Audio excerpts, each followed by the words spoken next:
بسم الله الرحمن الرحيم. رب اشرح لي صدري ويسر لي أمري واحلل عقدة من لساني يفقه قولي.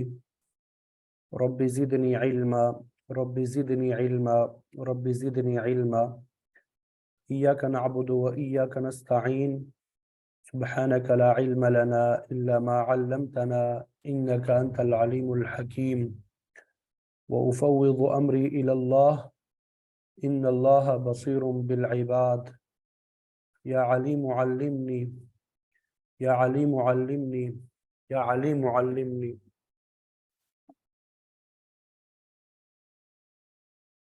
الحمدللہ، اللہ تعالیٰ کا فضل و کرم اور احسان ہے کہ ایک مرتبہ پھر آپ کی خدمت میں علم میراث کورس پیش کرنے کا اللہ تعالیٰ نے موقع عنایت فرمایا۔ اللہ تعالیٰ اس کو اپنی بارگاہ میں قبول فرمائے اور دنیا و آخرت میں ہم سب کے لیے کامیابی اور نجات کا ذریعہ بنائے۔ علم کے حصول کے جو مقاصد ہے وہ سب ہمیں نصیب فرمائے۔ بالخصوص ہمارے جن اساتذہ نے ہمیں تعلیم دی ہے، ہمارے محترم والدین، محترم اساتذہ جن کا انتقال ہو چکا ہے، اللہ تعالیٰ ان کی کامل مغفرت فرمائے اور جنت الفردوس میں انہیں اعلیٰ مقام نصیب کرے۔ اور جو ہمارے اساتذہ حیات ہے، اللہ تعالیٰ ان کی زندگیوں میں برکت عطا فرمائے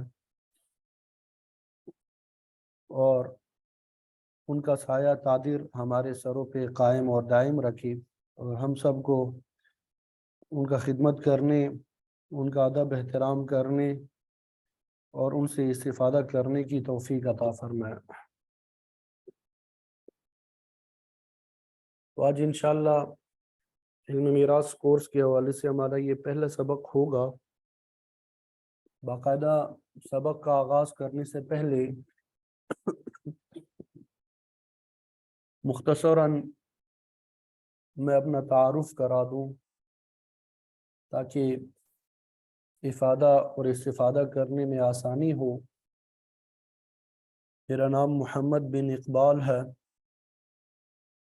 الحمدللہ دینی تعلیم حفظ مکمل کیا ہے جامعہ عبداللہ بن مسعود لاہور سے، اور اس کے بعد تجوید و قراءات 8 سالہ درس نظامی یعنی عالم کا کورس اور ایم اے تک تعلیم جامعہ دارالعلوم اسلامیہ لاہور کامران بلاک میں حاصل کی ہے۔ پھر اس کے بعد جامعہ دارالعلوم کراچی میں 3 سالہ تخصص فی الافتاء کیا ہے، اور اس کے بعد پھر اب تک جامعہ اشرفیہ لاہور کے دارالافتاء میں اور ان کا دوسرا ادارہ ہے ان کے تحت چلتا ہے Islamic centre and Jama Masjid میاں محمد فاضل۔ یہاں پہ اللہ تعالیٰ نے خدمت کا موقع عنایت کیا ہے، اللہ تعالیٰ اسے اپنی بارگاہ میں قبول فرمائے۔ اور اس مرتبہ جو ہم یہ آن لائن 10 روزہ میراث کورس کروا رہے ہیں، یہ Islamic centre and Jama Masjid میاں محمد فاضل کی جانب سے ہو رہا ہے۔ ہمارے بے شمار اساتذہ ہے، کچھ کا انتقال ہو چکا ہے۔ مولانا مشرف علی تھانوی صاحب رحمۃ اللہ علیہ، مفتی محمود اشرف عثمانی صاحب نور اللہ مرقدہ، مفتی رفیع عثمانی صاحب، اور مولانا انس چترالی صاحب، مولانا رمضان کامرانی صاحب، مفتی حمید اللہ جان صاحب، علامہ ڈاکٹر خالد محمود صاحب، حضرت صوفی سرور صاحب، حافظ صغیر احمد صاحب، اور اسی طرح شیخ علی صابونی رحمۃ اللہ علیہ، اور تفسیر مصطلح الحدیث کے مصنف شیخ محمود الطحان۔ تو ان تمام اساتذہ سے ہم نے تعلیم حاصل کی ہے، ان کا انتقال ہو چکا ہے۔ ان کے لیے آپ نے سبق کی شروع میں اور سبق کے بعد خصوصی طور پہ دعاؤں کا اہتمام کرنا ہے۔ ایک مرتبہ سورہ فاتحہ اور سورہ اخلاص پڑھ کر، ٹھیک ہے، اور ہمارے جو اساتذہ حیات ہے اور والدین کے لیے خصوصی طور پہ دعا کرنی ہے۔ علم میراث کورس ہم نے مختلف اساتذہ سے علم میراث کو حاصل کیا ہے۔ ہمارے سب سے پہلے استاد جو علم میراث جنہوں نے ہمیں پڑھائی ہے جامعہ دارالعلوم اسلامیہ لاہور میں، بڑے شفیق استاد مفتی اکرم صاحب دامت برکاتہم العالیہ، سب سے پہلے علم میراث سراجی ہم نے ان سے پڑھی ہے، پھر اس کے بعد والد محترم سے کئی مرتبہ پڑھی، اور یہ جو ترتیب ہے، یہ طریقہ ہے، آپ کو جس طرز پہ یہ کورس کرایا جائے گا، یہ اصل میں والد محترم ہی نے سکھایا ہے۔ اللہ تعالیٰ ان کی عمر میں، عمل میں برکت نصیب فرمائے اور ان کا سایہ قادر ہمارے سروں پہ قائم اور دائم رکھے۔ پھر اس کے بعد دارالعلوم کراچی میں مفتی عبداللہ برمی صاحب دامت برکاتہم العالیہ، مفتی عبد المنان صاحب، ان سے علمی میراث تخصص فلسطہ کے دوران پڑھی، اور اسی طرح مفتی اصغر العالی ربانی صاحب رحمۃ اللہ علیہ، ان کے انتقال ہو چکا ہے، ان کو بھی اکثر وراثت کے مسائل دکھانے کا اتفاق ہوتا رہا۔ اصل یہ محنت جو ہے ہمارے اساتذہ کی محنت ہے، ہم بس آپ کے سامنے پیش کرنے والے ہیں۔ یہ ہمارے بڑوں کی محنت ہے، ان کا کمال ہے، ان کی خدمات ہے، ہم نے صرف آپ کے سامنے پیش کرنا ہے۔ اللہ تعالی ہمیں صحیح طریقے سے پیش کرنے کی توفیق عطا فرمائے۔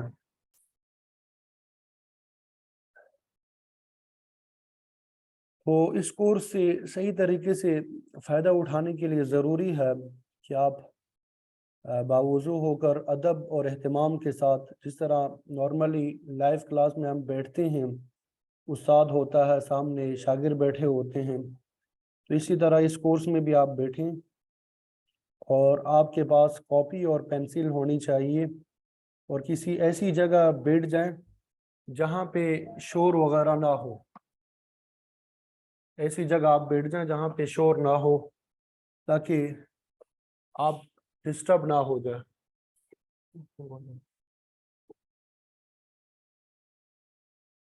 اور انشاءاللہ اگر اس کورس میں آپ باقاعدہ حصہ لیتے رہیں اور جو کام آپ کو دیا جائے اس کو کرتے رہیں، تو انشاءاللہ آپ کے لیے علم میراث بہت ہی آسان علم ثابت ہوگا۔ آپ کو دوبارہ سراجی پڑھنے کی ضرورت پیش نہیں آئے گی، بلکہ سراجی آپ از خود حل کریں گے انشاءاللہ۔ پہلے یہ آن لائن کا تصور اتنا عام نہیں تھا، اور ہم بھی یہ کورس جو ہے لائیو ہی کراتے تھے، 3 گھنٹوں میں طلبہ کو یہ کورس کرواتے تھے، اور یہ وہم و گمان میں بھی نہیں تھا کہ اس کو آن لائن بھی کرایا جا سکتا ہے، اور اس طرح اچھے طریقے سے۔ جب کورونا کا زمانہ آیا اور لوگوں نے، طلبہ نے مطالبہ کیا کہ ہمیں یہ چھٹیوں میں کورس کروائیں، تو ان کی دعاؤں سے یہ کورس شروع کرا دیا، تو الحمدللہ بڑی کامیابی ہوئی، اور واقعتاً طلبہ اور طالبات کو بہت زیادہ فائدہ اس سے حاصل ہوا۔ انشاءاللہ بھی آپ بھی توجہ سے جب پڑھیں گے آپ کو فائدہ حاصل ہوگا۔ اچھا، اس میں انشاءاللہ یہ کورس باقاعدہ اس کی ریکارڈنگ ہوگی، لیکن آپ نے کوشش کرنا ہے لائیو کلاس میں آپ نے شامل ہونا ہے، تاکہ اگر کوئی آپ نے سوال پوچھنا ہو وہ سوال آپ پوچھ سکیں گے، اور سبق کے دوران آپ نے کوئی سوال نہیں پوچھنا، بلکہ آپ اپنے پاس کاپی میں نوٹ کر لیں گے سوال کو، اور سبق کے آخر میں انشاءاللہ آپ کو 10 منٹ ملیں گے، اس میں آپ نے سوال پوچھنا ہے۔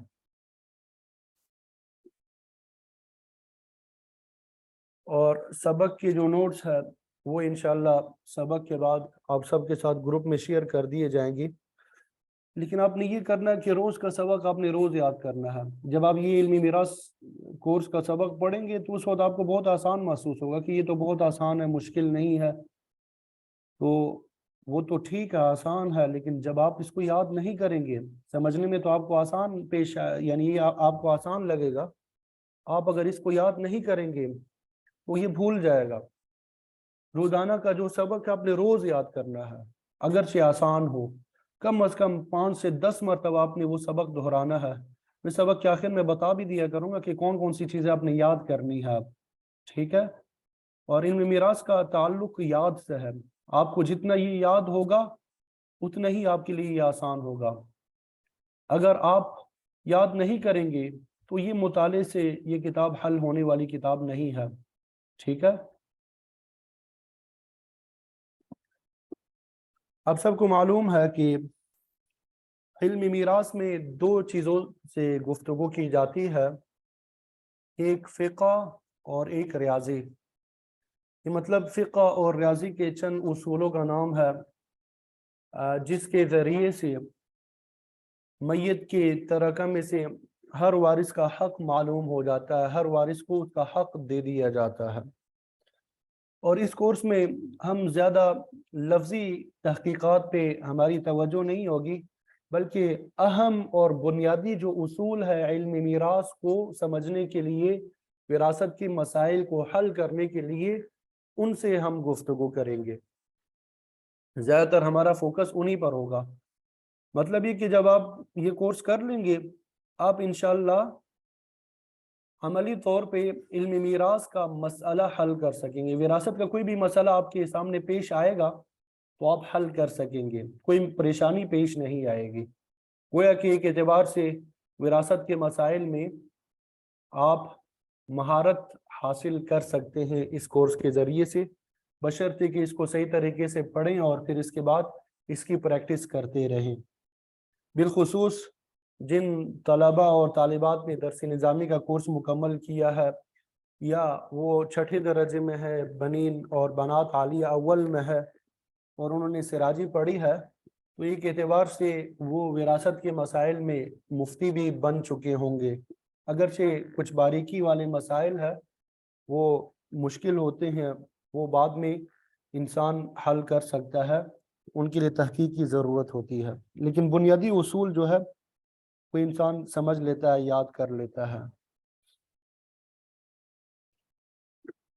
تو سبق کا آغاز کر لیتے ہیں۔ یہ علم میراث کورس کا جو خاکہ ہے، اس کو آپ نے سمجھنا ہے۔ اس کو ہم نے 4 حصوں میں تقسیم کیا ہے۔ کہ جب علم میراث کورس ہم مکمل کریں گے، اگر روزانہ کا سبق آپ یاد کریں گے تو آخر میں آپ 5 منٹ کے اندر مکمل علم میراث دہرا سکیں گے۔ مکمل علم میراث 5 منٹ کے اندر دہرا سکیں گے، ٹھیک ہے؟ تو یہ علم میراث کورس کا خاکہ آپ کے سامنے ہے، سب کو نظر آ رہا ہے انشاءاللہ؟